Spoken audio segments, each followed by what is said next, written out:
میرے لیے نہایتی باعث مسرت ہے کہ آج میں اروڑ یونیورسٹی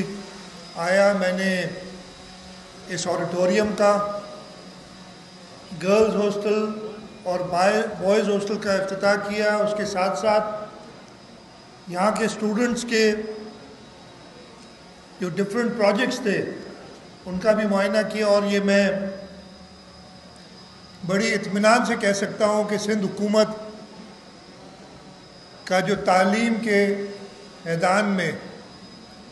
پروگرام ہے اس میں اروڑ یونیورسٹی ایک منفرد کردار ادا کر رہی ہے. میں یہاں آج سے 4 یا 5 سال پہلے آیا تھا جب یہ کنسٹرکشن ابھی چل رہی تھی, اور مجھے بڑی خوشی ہوئی ہے کہ وائس چانسلر صاحب نے بتایا کہ ان کی ساری فیکلٹی کی بلڈنگز تیار ہیں, ایڈمنسٹریشن بلاک تیار ہے, ہاسٹلز بن رہی ہیں. یہ آڈیٹوریم کا آج افتتاح کیا ہے, اور بہت ہی کم عرصے میں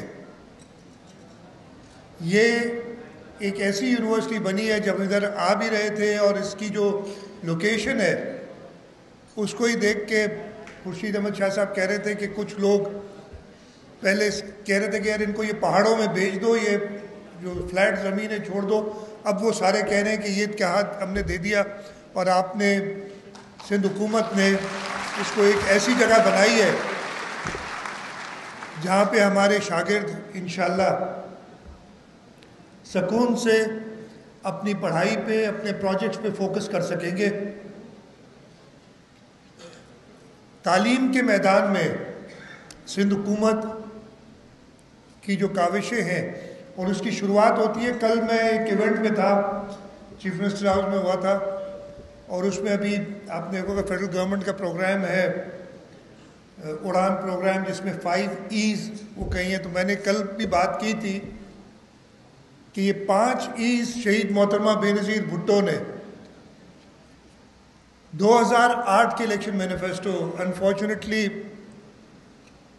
اس الیکشن سے پہلے انہیں شہید کر دیا گیا, لیکن جو مینیفیسٹو انہوں نے ہمیں دیا تھا